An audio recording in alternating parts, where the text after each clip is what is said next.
I am complicit in Kathy's not being here. Welcome to Watch Mojo, and today we're delving into the gripping true stories where the tireless work of documentary filmmakers played a pivotal role in bringing perpetrators to justice or exonerating the wrongly accused. The Thin Blue Line. Any prosecutor can convict a guilty man. It takes a great prosecutor to convict an innocent man. Errol Morris's groundbreaking 1988 documentary didn't just investigate a crime, it directly intervened to correct a profound injustice. The film meticulously re-examined the November 1976 murder of Dallas, Texas police officer Robert W. Wood, for which Randall Dale Adams had been wrongly convicted and sentenced to death. Through extensive interviews with Adams, the actual killer, David Harris, and key witnesses, Morris systematically dismantled the prosecution's case. You have a DA. He doesn't talk about when they convict you or how they convict you. He's talking about how he's going to kill you. He exposed numerous inconsistencies, coerced confessions, and dubious testimonies that had led to Adams' conviction. The film's powerful narrative made it abundantly clear that Adams was innocent and that Harris was the true culprit. Not long after the film's release, Adams' conviction was overturned and he was released from prison. Well, what do you think about whether or not he's innocent? I'm sure he is. How can you be sure? Because I'm the one that knows. The Paradise Lost trilogy. Do you feel that the people that did this were worshiping Satan? Yes, I do. Why? And just look at the freaks. I mean, just look at them. They look like punks. The chilling 1993 murders of 3 8-year-old boys in West Memphis, Arkansas, led to what became one of America's most infamous miscarriages of justice. The documentary exposed the satanic panic that gripped the community, showcasing how the boys, perceived as outsiders and dabblers in heavy metal, were railroaded by a justice system eager for quick convictions. Satanic panic.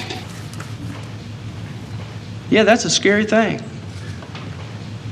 But it's a scarier thing to convict someone with no evidence.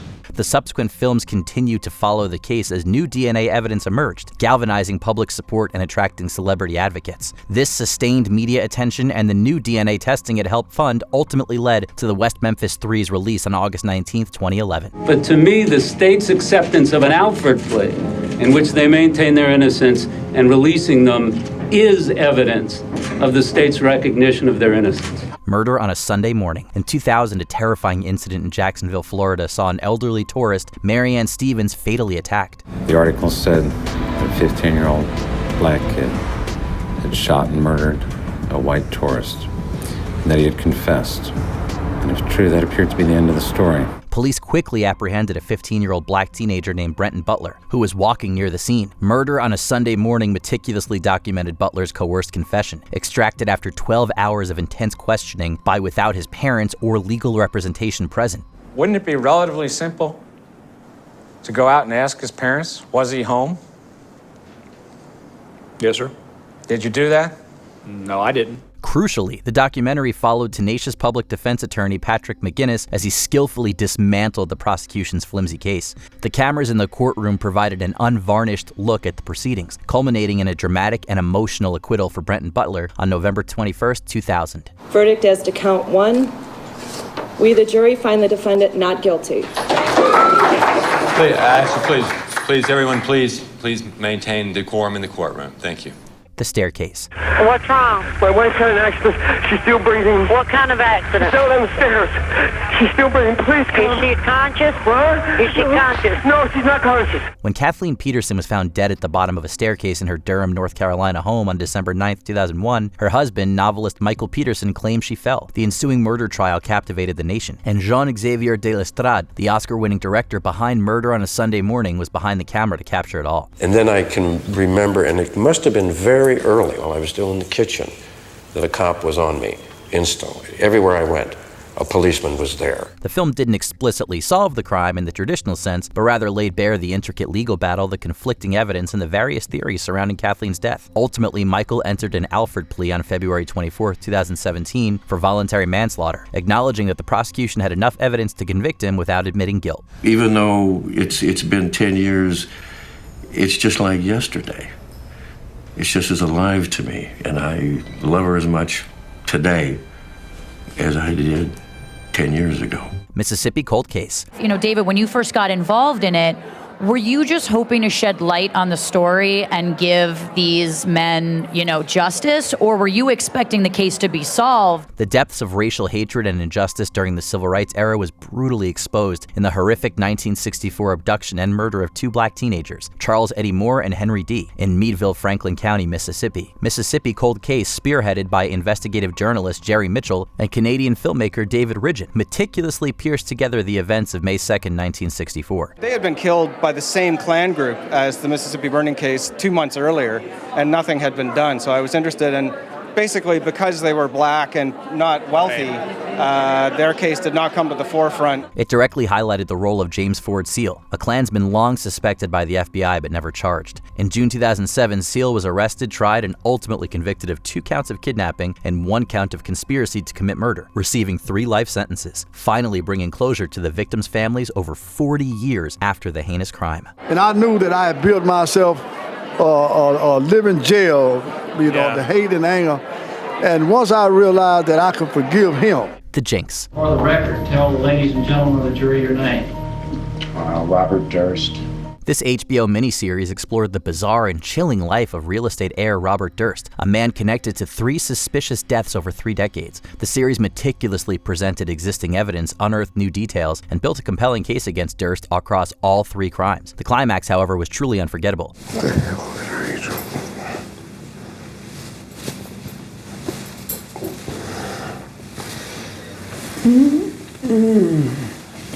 Kill them all, of course. His shocking hot mic confession, combined with the newly discovered evidence that the filmmakers presented to authorities, directly led to Durst's arrest for Susan Berman's murder on the eve of the documentary's final episode. It culminated in Durst's conviction on September 17, 2021, and subsequent life sentence without parole. He died in prison in January 2022. 2 years later, HBO aired a 2nd season of The Jinx. I've said nothing to nobody about anything.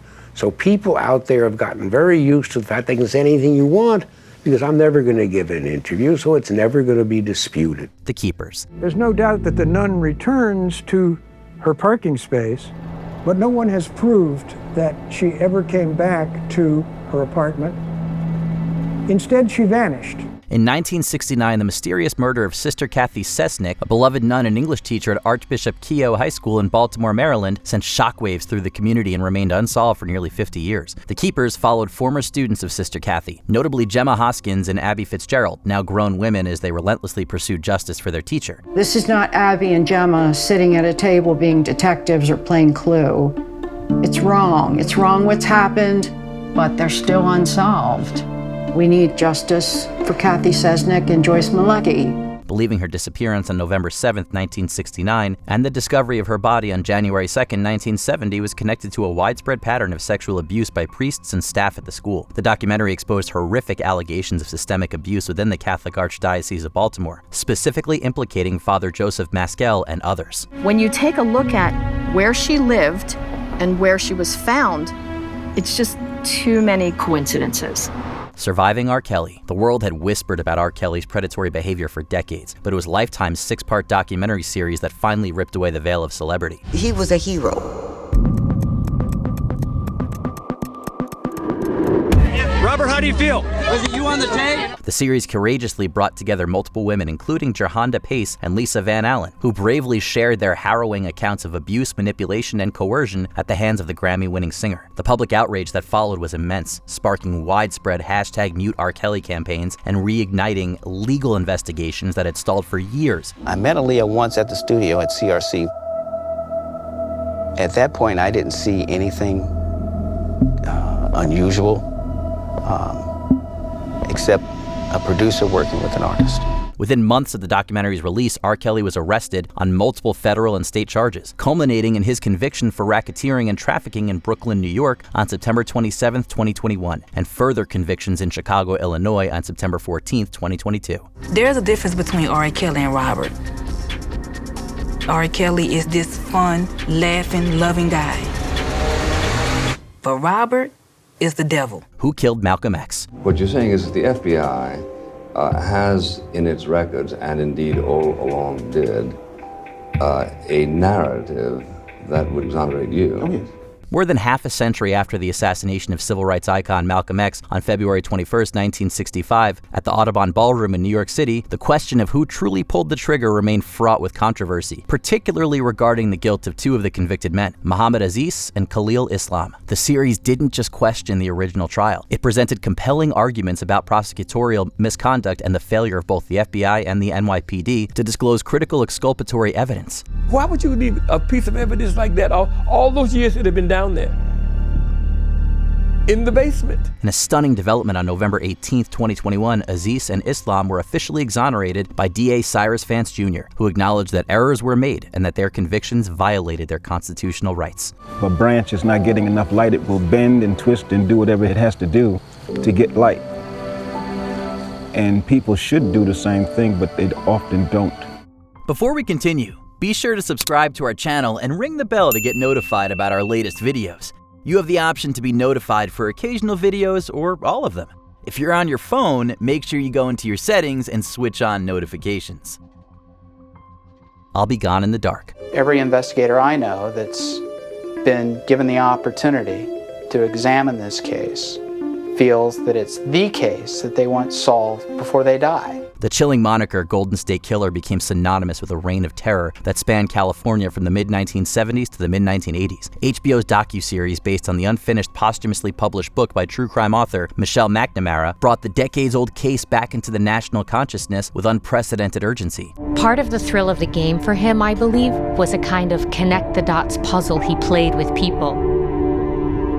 You may not think you have something in common with your neighbor, but you do. McNamara, who tragically passed away in April 2016, before completing her manuscript, dedicated years to obsessively researching the assailant. It was in April 2018, just 2 months after the documentary's book publication and before the series premiere, that police used revolutionary genetic genealogy to identify and arrest Joseph James DeAngelo, a former police officer. DeAngelo pleaded guilty to 13 murders and other crimes on August 21, 2020. After 4 decades of searching for this guy, came down to testing a piece of tissue from his trash can outside. It was a 100% match to the Golden State Killer's DNA. Did we miss any other crimes that documentaries help solve? Let us know in the comments down below.